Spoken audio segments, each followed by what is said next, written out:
Tao po. Hi guys.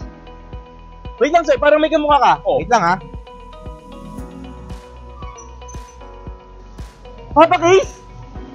Bilis benta? That's me! Guys, parang umulan na.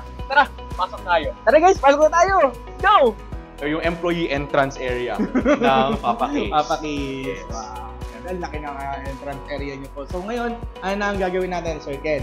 Tara, pasok na tayo dun sa commissary. Pero, of course, sanitation and hygiene is #1 priority dito sa Papa Case.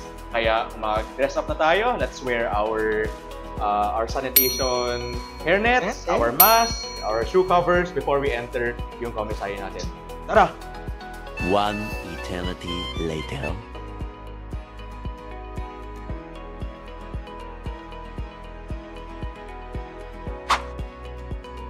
Lang yan. The technique dito is open lang yan. Tapos papasok natin yan per rack. Per rack? So maximum, I think mga 200 bottles. 200 bottles ang kasya dito. 200 at a time. And then yung wash time niya, pagbaba natin yan, wash. 1 minute. Oh my! Within 1 minute, 1 minute lang. 200 bottles na agad That's right. ang nalinis. Malinis ng na siya. machine na to. Yes. Wow. Itong machine. So, ano bang products na binabenta niyo, Sir Ken? Right. So dito sa Papa Case, yung ginagawa namin is yung chili garlic oil. Wow. May dalawang klase kami. 2 variants for those yung medyo mas new sa spicy or yung hindi mahilig sa spicy. Meron kami yung classic or yung mild lang. Or yung mga mas hardcore, meron din kami yung mga extra spicy na variant.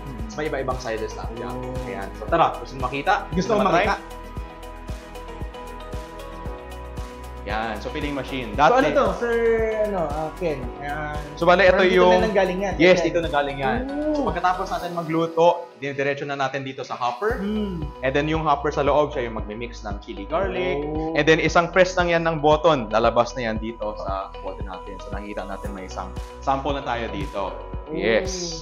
Kaya mabilis na yan. Dati, imagine, sakit ng balik mo. Isa-isa yan. Minsan, minimix mo pa yan. Minimix mo pa yan. Isa-isa yan. Tapos pinatansya mo pa, no? Pinatansya ko pa. Tapos tulo-tulo pa yan. So ngayon, isang pindot lang, boom. So, Sir Ken, question ko sa iyo, gaano ka-importante na alam mo yung binibenta mong?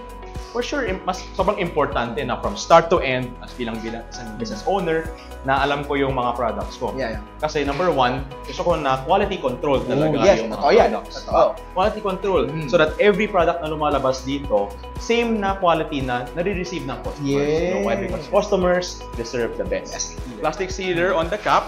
And then, once na ginamit natin yung heat gun para ma-tightly seal yung cap, it will end up tightly sealed na dito. So, parang ready na siya for sticker and packing. But one of the key challenges talaga is, paano ko kayang i-distribute yung Papa Case naman sa channel ng e-commerce? Kasi I feel ko, importante yung e-commerce. Totoo, lalo sa panahon ngayon. Yes, very, di ba? Pero yun nga lang, hindi ko alam kasi sobrang time-consuming ng e-commerce. Imagine, sa isang product mo, magpa-bubble wrap ka pa, papack ka, i-print mo yung waybill, tapos i-stick mo, tapos yun, i-deliver mo pa. Sobrang time-consuming. Yes. Pero, binabasa ko lang, tapos sa online lang, nakita ko yung bilis benta. Yes, so bilis benta. Sabi ko, uy, okay ito Dropshipping, e-commerce partner. So parang yung role ko lang talaga is manufacturing, deliver ko lang, si bilis benta na yung bahala sa pag-fulfill ng mga deliveries. Diba? Ang galing, no? So in terms of e-commerce, solve na ako. Yes. Solve na ako. Wala nang problema. Nakahanap ka na ng perfect partner. Perfect partner para sa e-commerce. Yeah. So at the same time, may B2B na ako. Tsaka, na-address ko na yung pain point ko na gusto ko rin mag-e-commerce. Yeah. That's one thing, no? Kung bakit nandito o kung bakit nabuo si Bilis Benta. Ma-share ko lang din sa ating mga viewers, hindi lang po, of course, mga aspiring entrepreneurs ang talagang tinutulungan namin, kundi yung mga local business owners na katulad ni Sir Ken. Okay, kung nakita nyo, na-visit na natin, nakita na natin yung total production, paano ginagawa yung isang bote ng chili garlic oil ni Sir Ken or ng Papa Case. So, with Bilis Benta, okay, nagkakaroon tayo ng extended hands sa mga supplier katulad ni Sir Ken, kung saan tinutulungan natin sila na maibenta yung kanilang mga product sa magitan ng ating mga dropshippers.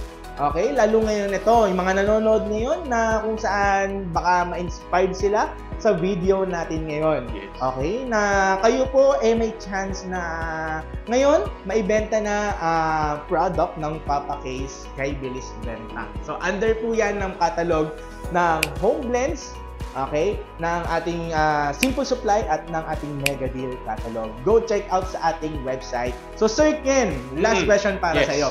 Ano ang masasabi mo sa mga aspiring entrepreneur o sa mga gustong sumubok na magnegosyo, both online and offline? Okay. So, I have a couple of mga advices para sa ating mga aspiring entrepreneurs. From one entrepreneur to another, gusto ko sanang i-share sa inyo na yung expectation lang na mahirap ang magiging entrepreneur. Totoo. You know, mag-start ng isang negosyo. You start from zero, you start from scratch. Totoo po. Tapos, imagine lahat ng mga challenges na kailangan mong magdadaanan.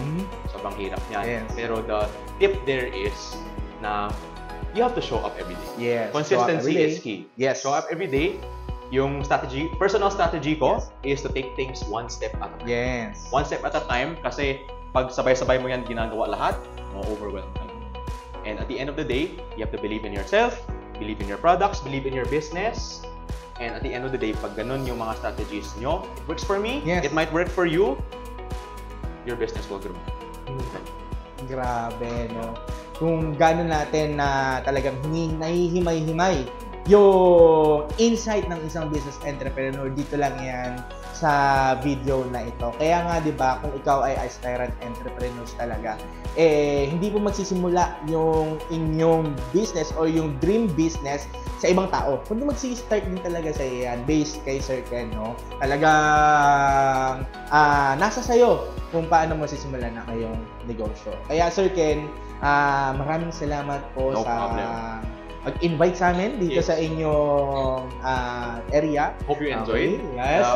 Mini factory tour. Yes, mini factory tour. Na kung saan nakita natin production talaga ng isang bote ng pinoproduce ng ating Papa Case, no? Yung chili garlic oil. Kaya dito sa video na ito, no, kung kayo ay nagkaroon ng ideas and nagustuhan nyo, nagkaroon kayo ng fun time with this video, huwag nyo kalimutan na i-share kami, and then i-like, follow, and then mag-comment na rin kayo dyan sa video natin. So, maraming salamat, Sir Ken. Thank you. Maraming salamat din sa lahat ng mga viewers at tumangkilik ng video na ito. I hope you like this video, and then magkita pa tayo sa mga susunod na video. So, once again, ako po si Kuya Ben, at ang kasama ko po ay Ako pala si Ken. Yeah. And together, guys, with Bilis Benta, with fellow entrepreneurs together, let's make all of our meals more meaningful. Okay, ayan. So, maraming salamat, and dito na kami papaalam. Bye! Bye-bye!